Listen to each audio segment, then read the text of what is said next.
All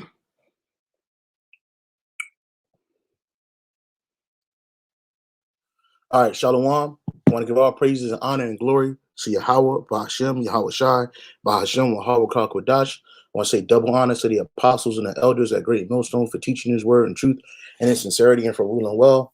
And salutations to my fellow Akim across the four corners of the globe, preaching in the name of Yahweh, Bahashem, Yahweh Shai. And this is the brother Gabar Yahweh from GMS Hawaii coming to you in another lesson. And it's on this picture that you see in front of you. I was just on Instagram or whatever, and I was just scrolling past like my regular stories or whatever, and then they show you stuff that's like aching or something that you might see or like or whatever, and I came across this picture. I came across this picture right here. I guess it's like a promo for a show that they're about to do, and it said no, sex is not marriage, and then it says IUIC, get the app now, watch a Sabbath class broadcasting 5 p.m. Eastern. No, sex is not marriage. And this is a lie, because sex is marriage, man, between the Israelites, all right? And in our ancient culture, that's what it was, In this society, they teach you that you could lay with who you want to lay with. You could have sex with who you want to have sex with without any consequence of a relationship or of marriageable significance. But in reality, marriage is sex, all right? When you lay with a woman, you take her on as your wife. But they don't teach you that in Western society. Western society, they teach you that you could just lay down with any woman. If y'all have a relationship, you'll have a relationship. If it work out, whatever, y'all could just leave, and that's that, okay? And they don't see it as like committing adultery or nothing. But in reality, that's what that is, okay? And then somebody asks a question, the black woman, she's like, this is going to be interesting. And then somebody else said, what about Genesis 24:67? And he asked that question twice and nobody answered. And the dude, I guess whoever posted this reply, he only replied to the woman. And she asked where could this be found. So I went to the YouTube channel, and I guess the video not up yet, yeah, because here it is right here. She said, did it get taken down? I'm looking for but I don't see it. Yeah, that was 7 hours ago, and I did the same thing, and I didn't find it myself, So, yeah, this is the thing. You get these Israelite groups, man. First of all, they're talking about things that are not highly important right now. The most important thing that we should be worried about is prophecy. But for edification's sake, I'm gonna use this to edify, So I got an article, and I got Genesis 24, which that brother had quoted. All right, and Genesis 24 says this. I'll start at Genesis 24:66. It says, and the servant told Isaac all things that he had done, and Isaac brought. Matter of fact, let me read up. This is just to get this. Isaac marries Rebecca. Yep. This is Genesis 24:62. And Isaac came from the way of the well, Lahari, for he dwelt in the south country. And Isaac went out to meditate in the field at the eventide. And he lifted up his eyes and saw, and behold, the camels were coming. And Rebekah lifted up her eyes, and when she saw Isaac, she lighted off the camel. For she had said unto the servant, what man is this that walketh in the field to meet us? And the servant had said, it is my master. Therefore she took a veil and covered herself. And the servant told Isaac all things that he had done. And Isaac brought her into his mother's Sarah's tent and took Rebekah, and she became his wife. And he loved her, and Isaac comforted her after his mother's death. And Isaac was comforted after his mother's death. Now let's look up that word for took her. Okay. And he took her, and he took Rebekah, and she became his wife. The Hebrew word there for took is laquak. All right. And it says to fetch, to hold, to seize. Yeah, he sees he took it. He took it down, man. To bring Mary. So it wasn't no wedding ceremony. She didn't get walked down the aisle. She ain't dressed in white. All right. He took her, and he took her into his tent, and they had sex. It says to take, receive, take, fetch, bring, take, carry, married. All right, married. And it says to take hand. It says to take for a person, procure, take possession, and that's what that was. Uh, uh, when you took a woman, you took her, you seized her, for lack of better term, rape, and you had her, and then she was your wife, and you couldn't put her off. And I'm gonna get that real quick. Let's go to Deuteronomy. I think it's 23 and 21. Let me see. Just bear with me. Deuteronomy 23 and 21. No, that's not it.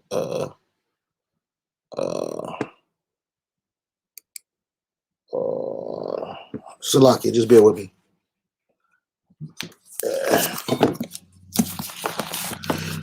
Deuteronomy.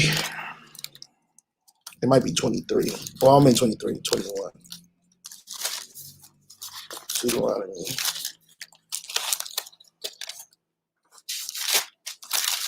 Chapter 21. Salaki, just bear with me, brothers.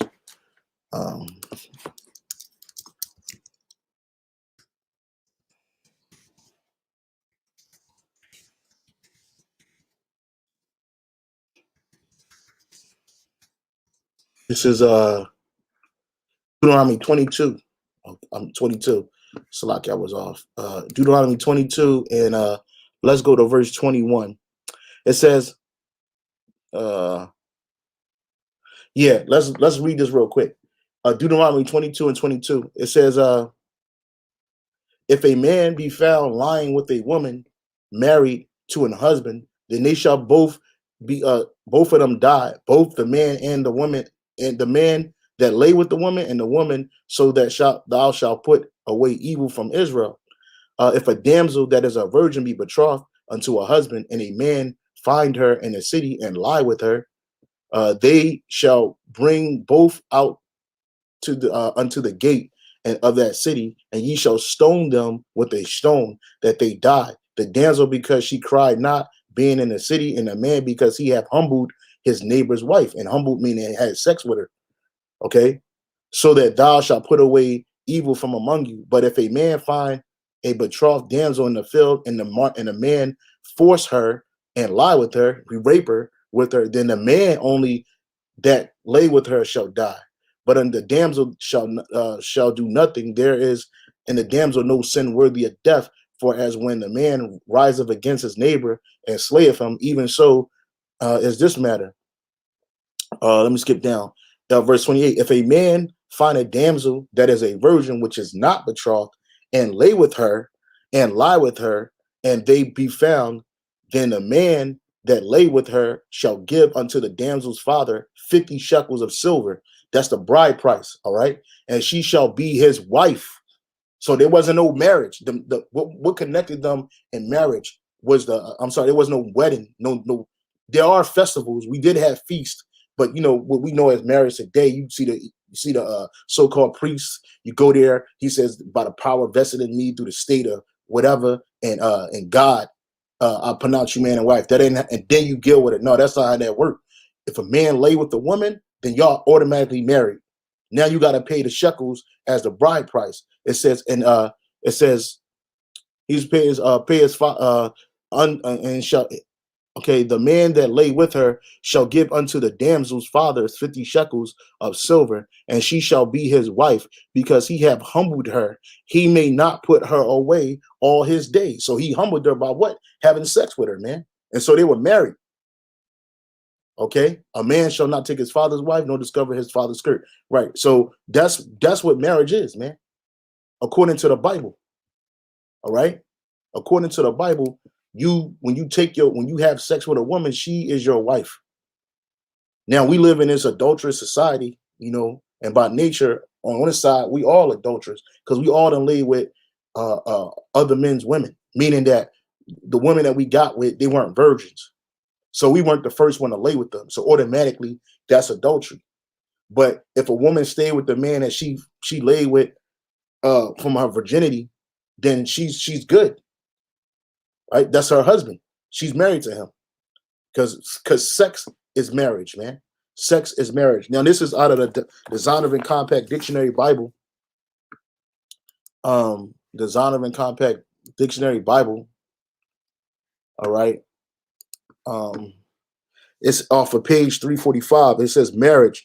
Marriage is an intimate, personal union to which a man and a woman consent, consummated, and continuously nourished by sexual intercourse.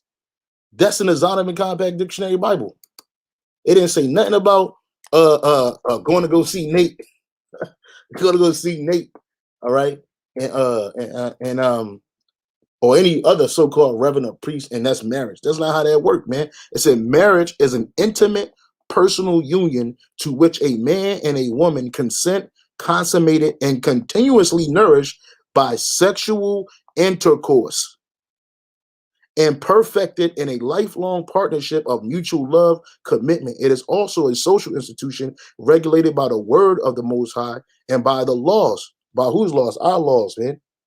And customs, our customs, the Israelite customs, which society develops and safeguard its own continuity and welfare. The Creator made man and woman, displaying his full image only as both man and woman. Each is made of their essential natures being complementary and brought into oneness in marriage. Marriage is a sacrament. Marriage is the sacrament of human society. Husband and wife both share and perpetuate their happiness in having and rearing a family within a sphere of their own love. Okay, it says, let me skip on. It says, and that's pretty much it on that definition in there. But let me get this article that I got, because see, you got these guys that call themselves Israelite leaders, and you got these guys calling themselves Israelite leaders, and they just set up to throw people off, man. They're not giving you the truth. They lying about everything. They changed the Lord's name. They changed his word. Okay. They're trying to change prophecy by denying prophecy. And then they come out with this stuff, man. This is 2 Timothy 3:1. This know also that in the last days, perilous times shall come. And we're in those last days. For men shall be lovers of their own selves. Yeah, you got people like that, like Nate, Johanna, all these dudes that trying to make a name for themselves, but they don't love the Lord. They don't love Yahweh Bashim Yahushai.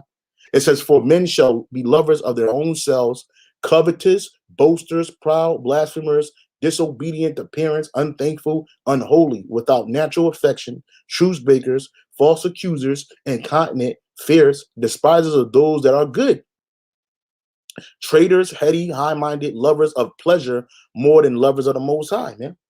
Having a form of godliness. So these guys have a form of godliness. They tell you that you're an Israelite. Oh yeah, follow the laws and all this other stuff. But they had a form of godliness. Okay. Having a form of godliness, but denying the power thereof. For such turn away. For this sort are they which creep into houses and lead captive silly women laden with sins, led away by diverse lusts, ever learning, and never able to come to the knowledge of the truth. You see?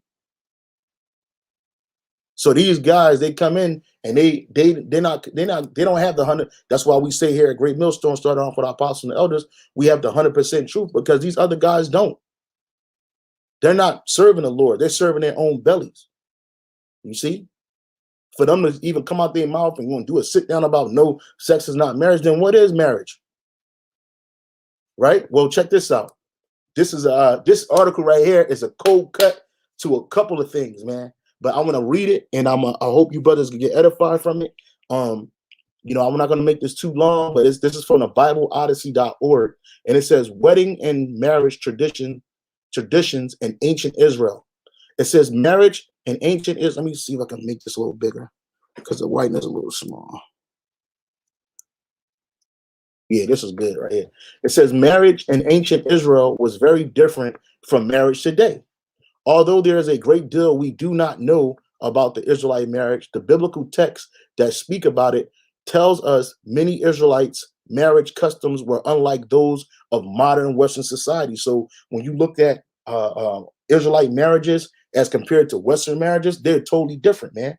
First of all, you got the woman walking down the aisle in all white, and she's anything but a virgin. You know, you got the family on one side, the other family on the other side, and you're jumping over a broom. You got the white man giving you this contract. It's totally different. It was totally different in the ancient world.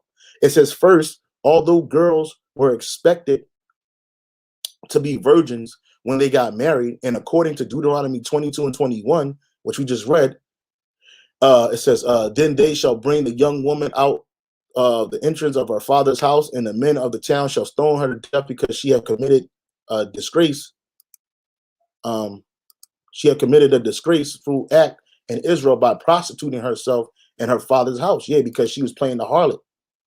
All right. And so it says, first, although girls were expected to be virgins when they got married, and according to Deuteronomy 22 and 21, could even be put to death if they were found not to be, men were allowed to marry multiple women.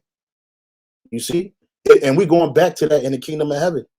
We're going to have multiple wives, man, because the way we're living right now is contrary to the way of Yahweh Shem Shai. It's contrary to the establishment that Yahweh Shem Shai set up for us here on this earth. Real quick, this is Isaiah 29 and 16. All right. Isaiah 29 and 16, it says, surely your turning of things upside down shall be esteemed as the potter's clay.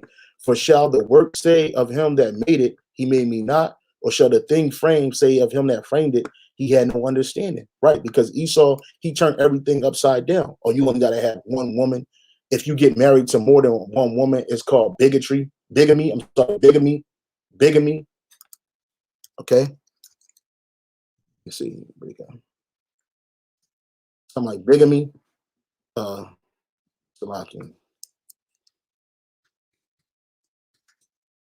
Something called bigamy. Right here.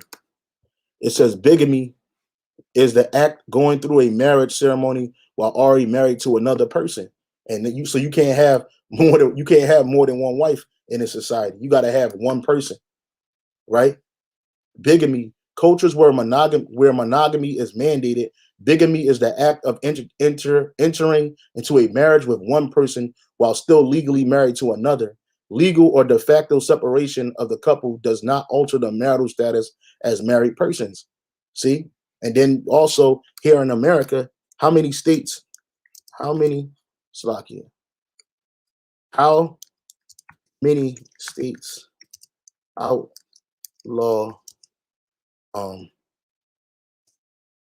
polygamy? Yeah. How many states outlaw? But all 50 states. The United States, polygamy is illegal in all 50 states. However, in Utah in February 2020, the law was significantly changed and the House and Senate reduced the polygamy to a status of a traffic ticket. It is still illegal federally according to the Edmunds Act. Let's look up what is the Edmunds Act? What is the Edmunds Act? So the Edmunds Act, also known as the Edmunds Anti-Polygamy Act, because see, Esau Yahweh Shem Shai, man. He put this in law. So he didn't want us to procreate with multiple women. He didn't want us, he knows we the Israelites, but he didn't want us to go back to our ancient customs, man. Because imagine if we're married to when we have multiple wives, right? That's more and more children. We got one wife that could try to dictate how many children you have, man. It said Edmunds Act, also known as the Edmunds Anti-Polygamy Act in 1882, is a United States federal statute signed into law on March 1882 by President Chester A. Arthur, declaring polygamy a felony in federal territories. The act is named after U.S. Senator George F. Edmunds of Vermont.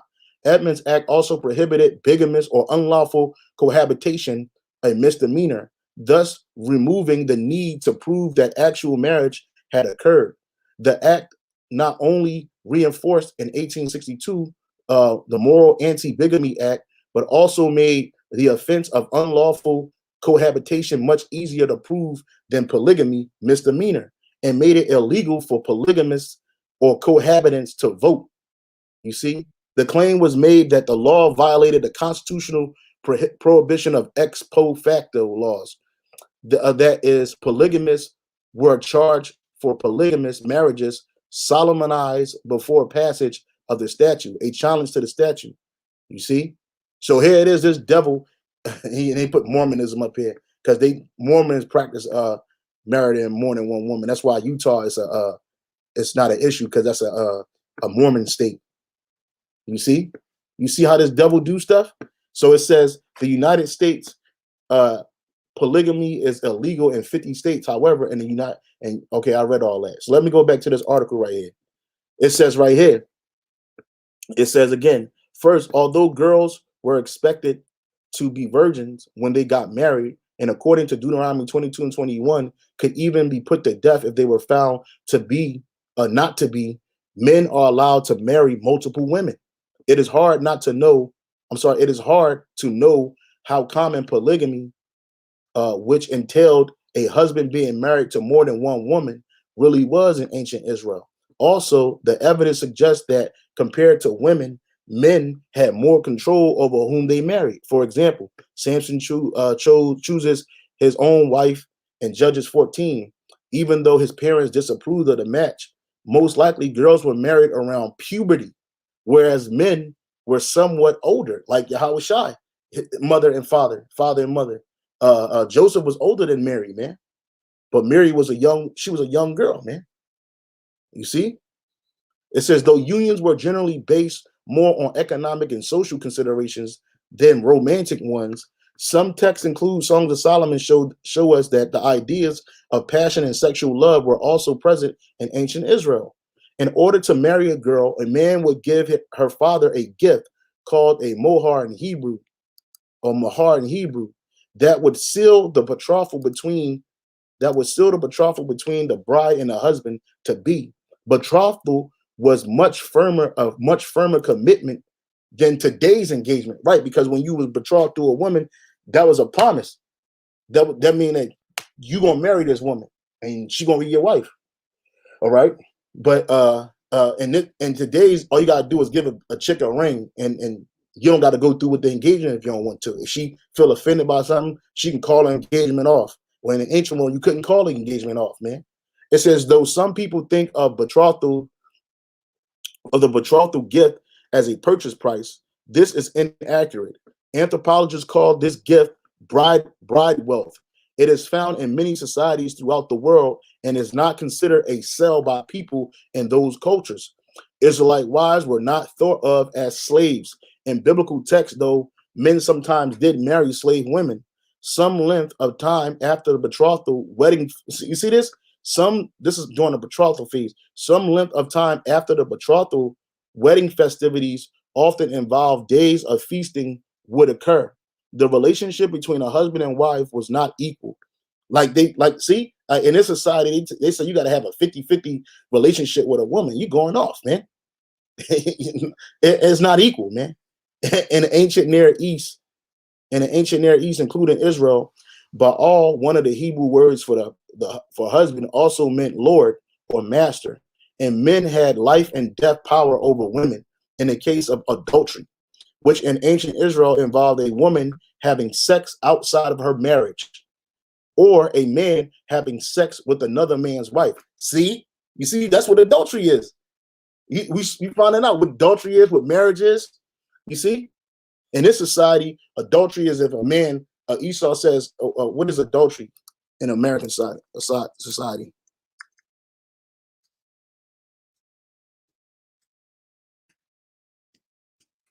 What is adultery in American law? Isn't just a crime in the eyes of your spouse.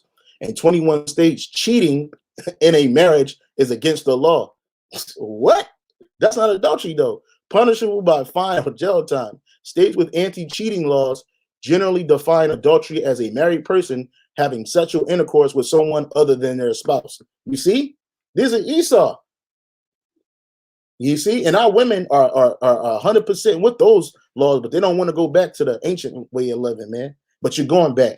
It don't matter what you want on this side. So anyway, it says again, which in ancient Israel involved a woman having sex outside of her marriage, or a man having sex with another man's wife. Men, though, could have multiple wives and concubines and were allowed to go to prostitutes. That's a cut. That's a cut to them Tampa dudes, man. Those Tampa Israelites, man. You see? You see? These people, you people tripping, man. You people tripping. It says, look, it says, men, though could have multiple wives and concubines, because our forefathers had wives and concubines. Did not Jacob have multiple wives and concubines, man? Okay.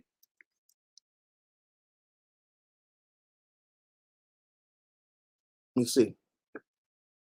See what comes up. Yep. It says, this is Genesis 31:17. Then Jacob rose up and set his sons and his wives, plural, upon camels. Even Esau had multiple wives in the ancient world, man.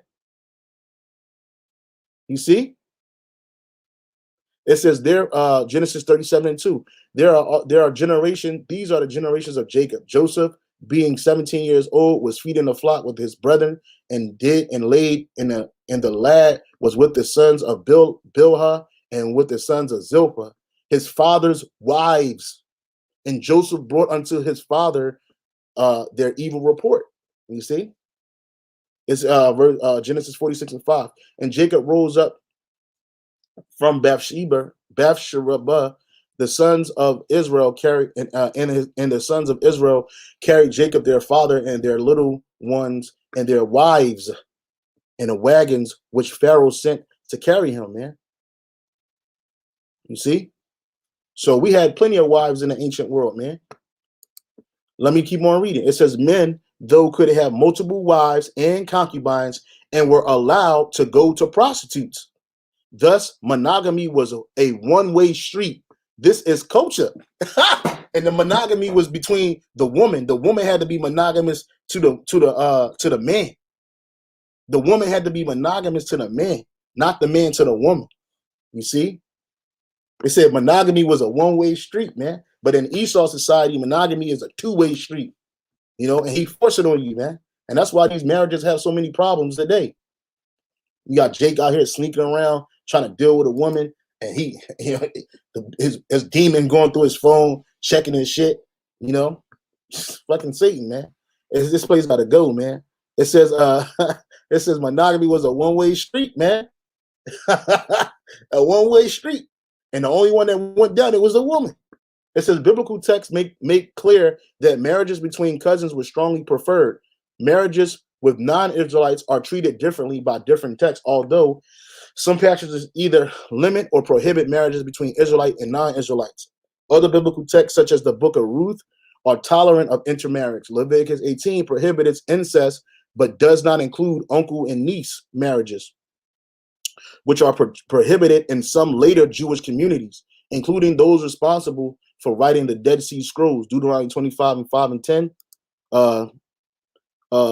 Levirate marriage. When brothers reside together and one of them dies and has no son, the wife of the deceased shall not be married outside the family. Right, the brother would marry his wife, meaning he would go into her and have a son or have a seed with her, and she would be married to him because his brother don't got no children. And it says encourages a custom called levirate marriage, where a widow marries her husband's brother if her husband has died without children. A similar, though not identical, practice is found in the book of Ruth. In conclusion, not all biblical texts are in agreement on every issue regarding marriage, suggesting different Israelite communities and authors had diverse viewpoints on marriages, and that Israelite viewpoints evolved over time. Many biblical customs would be unfamiliar or even objectionable to many people living in Western society today. And it is. This is why we get so much kickback from our women when you tell them that you can have more than one wife, man. These women, they get upset at you because they don't want to have to compete. They don't want to have to play second fiddle. Right? But you're allowed to have more than one wife, man. Okay, and marriage is a institution that's backed by sex, man. Okay, and in this society, if we were brought up knowing this, you know, Jake wouldn't be laying around with women arbitrarily and just doing whatever he wanted to do. You see, I'm trying to remember the scripture I just came in my mind. Deuteronomy. Let me see.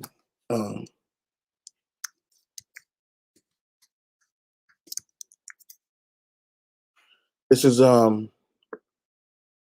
Deuteronomy Exodus, Slakia. Exodus 21 and 10.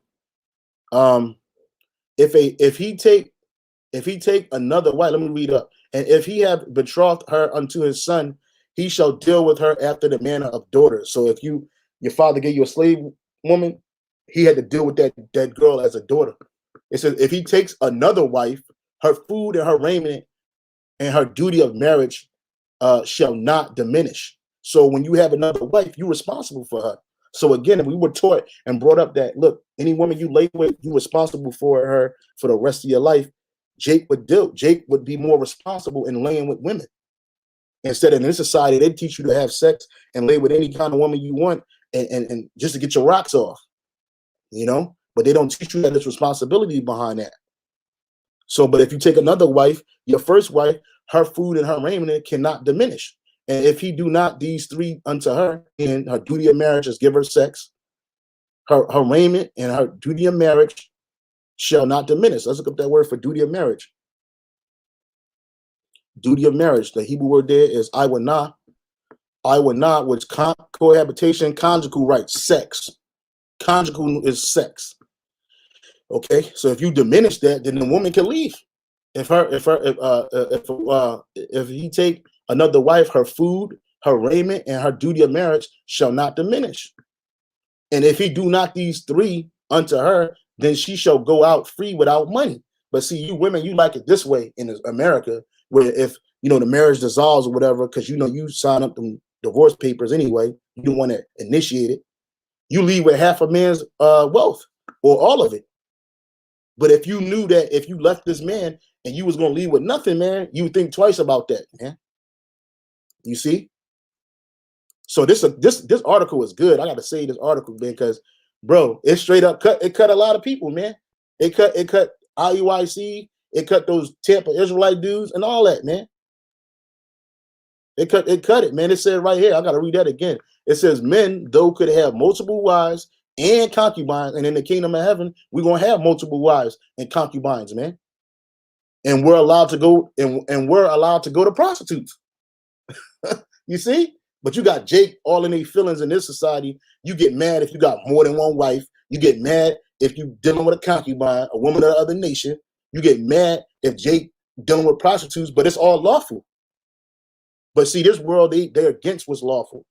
You see? And thus, monogamy was a one-way street. This is culture. And that's what we're going back to. We're going back to our culture. These are part of our ways. And a lot of you women, you don't want the Israelite man to have anything. You want to rule over him. You want to tell him what he's supposed to do. You want to tell him what he can't do. You like it that way. You like being able to, if you want to get out of a relationship, you just get out of it on your own and leave with a man's substance. Put him in a poorhouse. You will prefer that. You women don't want to go back to the ancient world, but that's our culture. And we're putting back on our culture. Let me get the last scripture. All right. We're putting back on our culture. All right.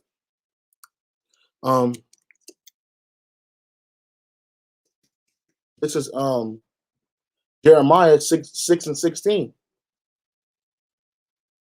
Jeremiah 6 and 16.